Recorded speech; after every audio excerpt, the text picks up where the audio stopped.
ini mereka akan layak ke Under-17 World Cup on merit buat kali pertama dalam sejarah mereka. Satu pencapaian yang sangat luar biasa. Dan kenapa aku cakap benda ni penting, Faiz?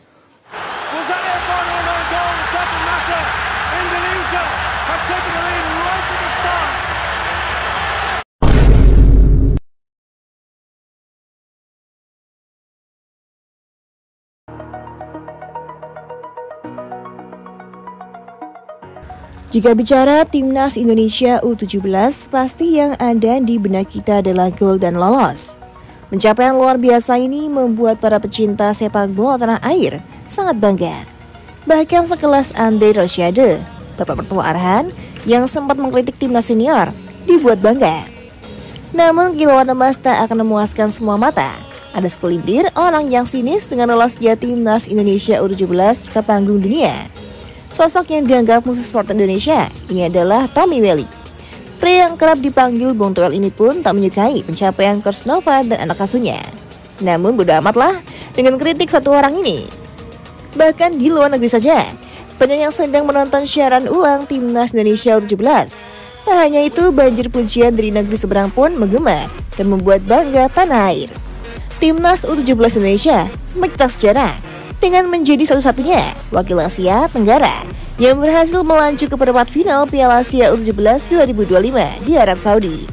Kepastian ini diraih setelah skuad asuhan Nova Arianto mengalahkan Afghanistan dengan skor 2-0 dalam laga terakhir grup C pada Jumat 11 April 2025 dini hari.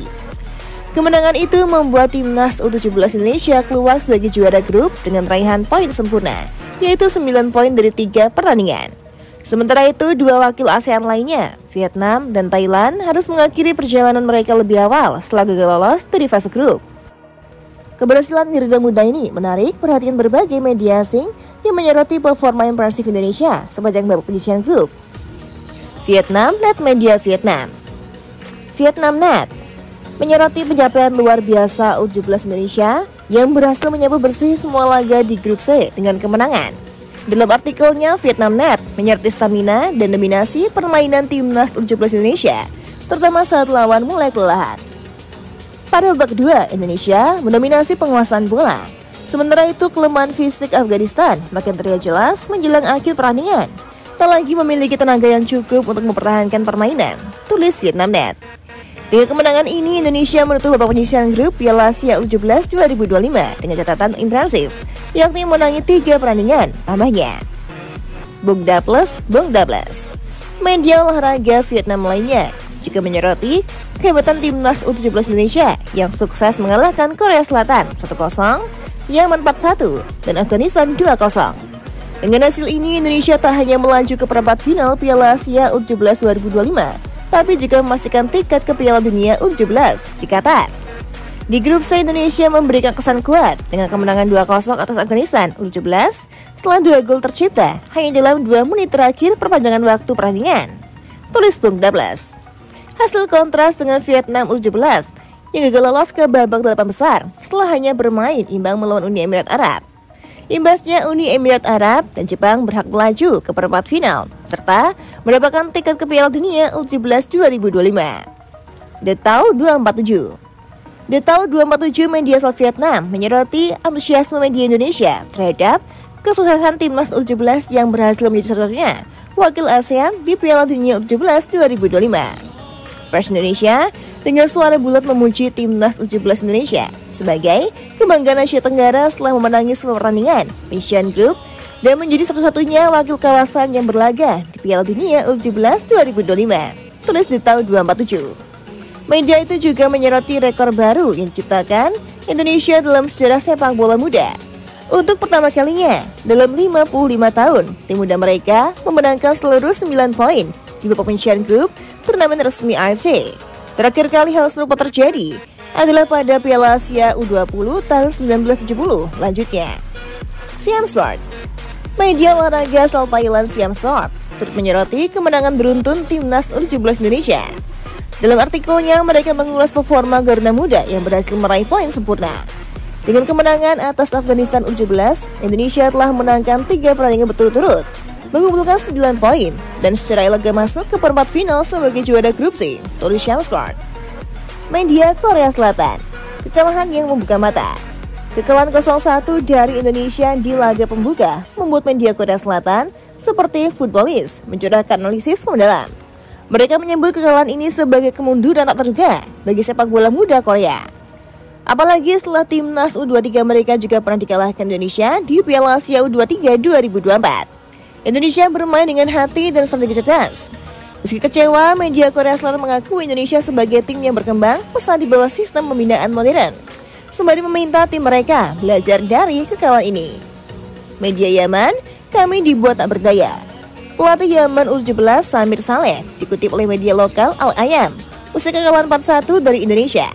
Kami sudah menganalisis mereka, tapi kecepatan dan agresivitas Indonesia sulit dibendung, katanya. Media Yaman memuji permainan kolektif Garuda Muda, terutama transisi cepat dari bertahan ke menyerang. Indonesia bukan hanya menang, mereka mendominasi kami di babak pertama dan tak memberikan ruang untuk bangkit, tulis artikel itu. Meski kalah, netizen Yaman tetap optimis tim mereka bisa bangkit melawan Korea Selatan, namun mengakui Indonesia sebagai lawan yang sangat superior. Media Malaysia seperti Harian Metro ikut menyoroti keberhasilan Indonesia sebagai satu-satunya wakil ASEAN yang lolos ke perempat final. Indonesia U17 membuktikan sepak bola ASEAN bisa bersaing di level Asia. Kemenangan atas Korea Selatan dan Yaman adalah sinyal bahwa mereka siap bersinar di Piala Dunia, tulis mereka. Artikel itu juga menyebut Indonesia sebagai inspirasi bagi negara-negara tetangga, dengan catatan bahwa pembinaan usia muda Indonesia kini melampaui Malaysia dalam hal hasil. Media luar negeri sepakat bahwa keberhasilan Indonesia tak lepas dari beberapa faktor. Pertama, strategi Nova Arianto yang menekankan pertahanan solid dan serangan balik cepat terbukti efektif melawan tim-tim besar. Kedua, performa individu seperti Evandre Florasta yang mencetak 3 gol di fase grup dan Zabi Goli yang disebut mendunia berkat gol-gol yang jadi sorotan. Ketika mentalitas pantang menyerah, Garuda Muda yang tetap bermain lepas meski menghadapi tekanan membuat lawan kewalahan. Kini dengan tiket Piala Dunia U17 di tangan, semua mata tertuju pada langkah mereka selanjutnya di Qatar. Apakah Indonesia bisa melanjutkan keajaiban ini?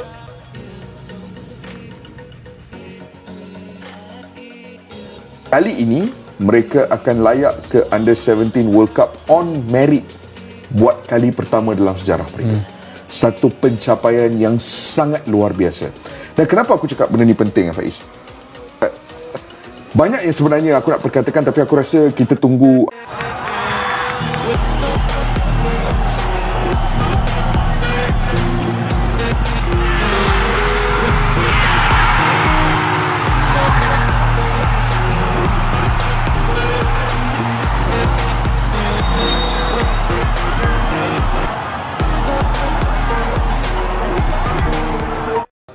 Pembahasan dari kami Timnas TV masih banyak banget yang Cantika akan ulas tentunya dari sudut pandang lainnya. Jangan kemana-mana, pantengin terus Timnas TV.